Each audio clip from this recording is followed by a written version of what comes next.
Alright, so once again, what we do is we add a little bit of beeswax to this lure. This thread, it's double F thread. We've tied on to this hook. And we're going to go ahead and we're going to have our reel ready to go. Next up, we take a piece of cane we've been soaking for a long time now. And we're going to go ahead and we're going to take, and we're going to do it by sight. We're going to fold it in half. This is my single blade that I made years ago. 25 years ago I made this blade. And you basically, by sight, look at that, how perfect that is. By sight. Perfect half. And then you take away a little bit of the sides. Very dangerous working with these knives. We're going to let kids do it. Then we take our shaper. There's a Caleb -1. This helps shape our cane. We put it in there. We wrap it up right over here. And then tie it. Okay. Make sure it's nice and tight in there. Then we take our razor blade. Old school razor blade. And we're going to go ahead and we're going to shape it into that shape you see right there. See that shape? That's what we're going to shape it into. You go by slowly at first.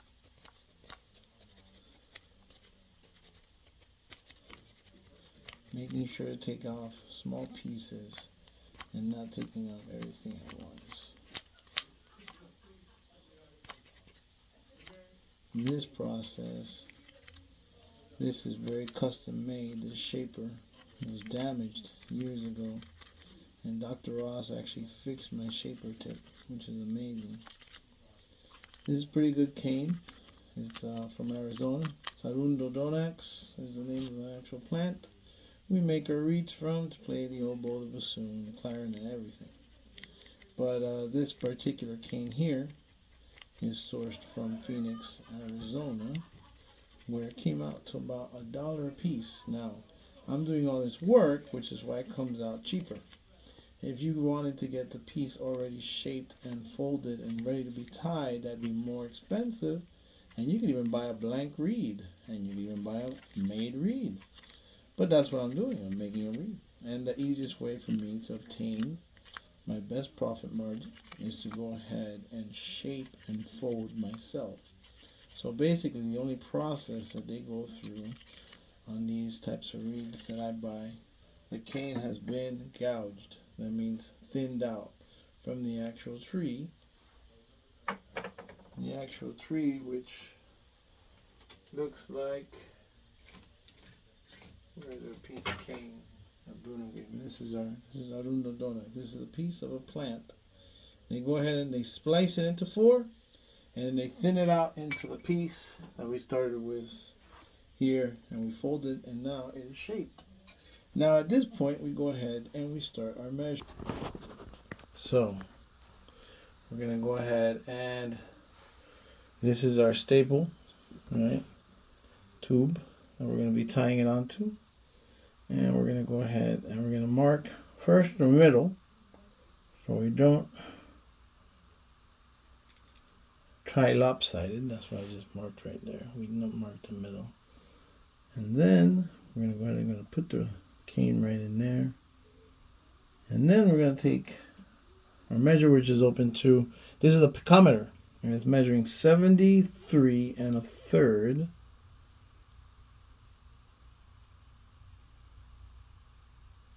Okay, and then we're going to go ahead and mark it here because we don't want the thread to go too far above the actual tube. It's part of the issue. So we don't want that thread to go above that tube. So we do it on both sides. And we make sure that it's nice and in the middle. That's what I'm doing right here. Then we get our thread. And we want to make sure that it's in the middle so that it seals on both sides. And then you're going to go ahead and you're going to start tying. We go to the middle. Right, just like so.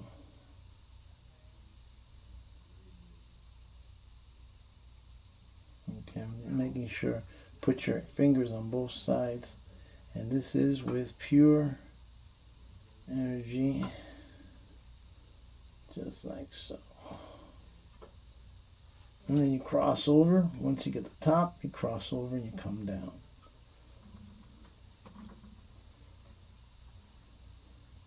This thread now is going to be real sticky and it's going to seal real good because we used beeswax. Now once you get rid of all the cane, that means you're no longer covering anything but the tube of the staple. Then we do our knot, which is the bunny rabbit twice. We come in through the middle.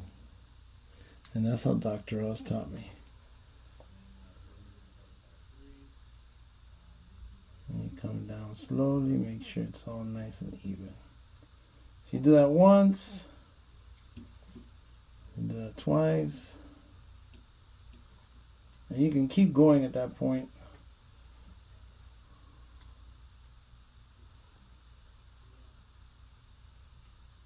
Yeah, since this is for someone else. We try to straighten the reed is what I'm doing. Make sure that reed is straight on there. Alright, one more bunny rabbit. Let me see the bunny rabbit. The bunny rabbit's going to be right here. 1, 2.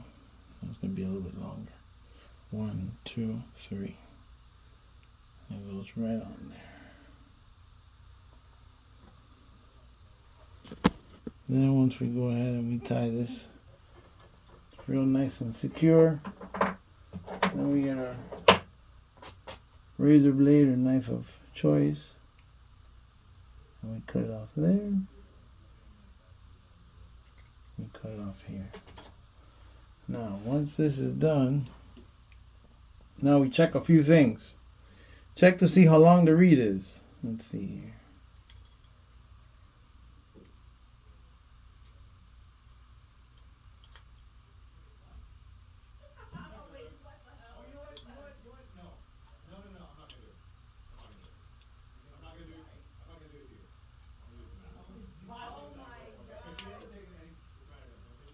Gotta be very precise. Alright, it looks like it went 73 3/4. That's okay. A little bit over is fine. Then we're gonna see if we tie it over. And it looks like we did. It looks like we went way over, as you can see right here. So now we're gonna go ahead and we're gonna take our picometer. We're gonna close it down. We're gonna go ahead and we're gonna kind of smush it down. Come down below that actual tube line that we had marked. And usually I do that so that it seals on both sides. Alright, now once we do this, then we go ahead and we take off the ears. See our ears? Go ahead and take off the ears.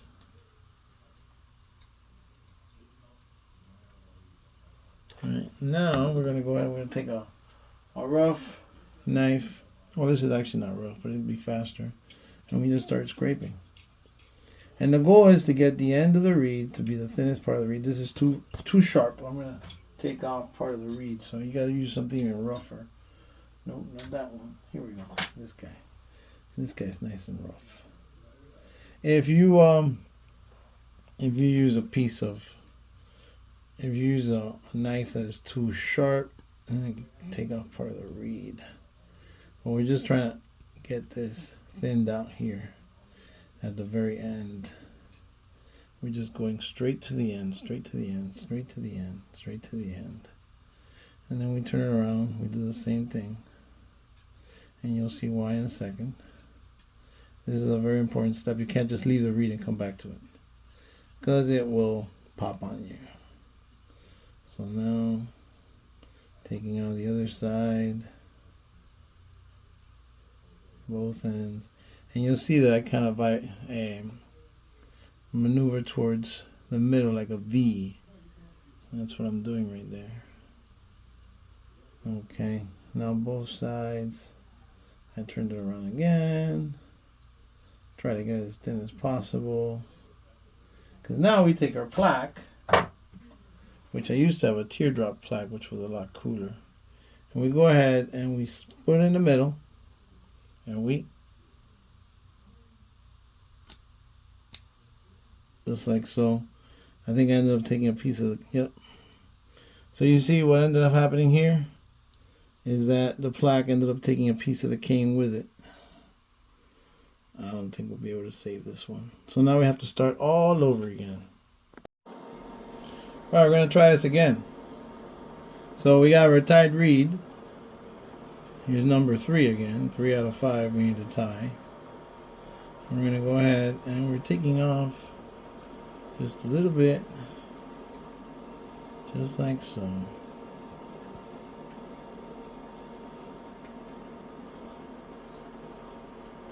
The very end, Just bring it. And we didn't take off the ears this time. I think the ears give us a little bit more stability. So we don't have to work so hard at splitting it. Not have to risk it. Look at the other side. And this might look like a mess.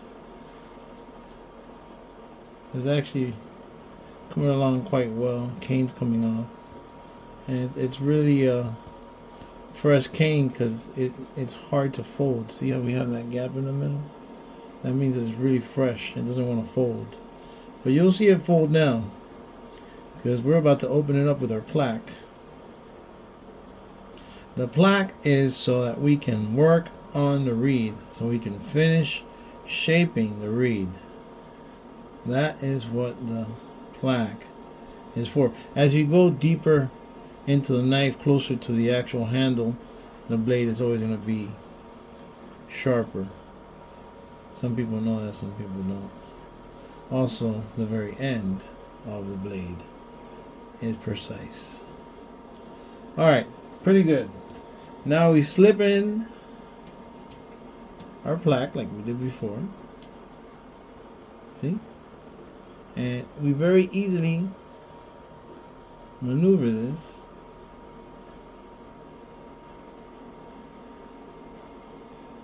Thing is that this is not a very sharp plaque, so we turn it around to make it easier.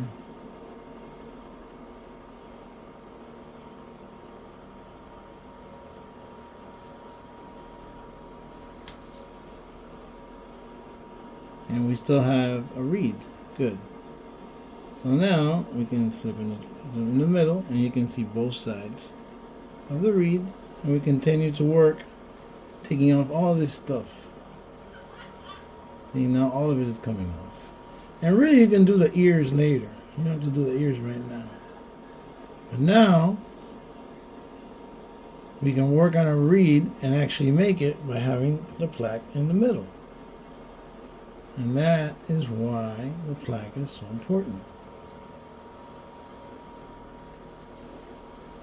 Like so. Alright, good. So now we leave this alone. Now you can leave this alone. Nothing's going to happen. It's not going to come apart because, as you can see, the pressure is gone from the sides and it's sealed. So now reeds. No, that was right over here.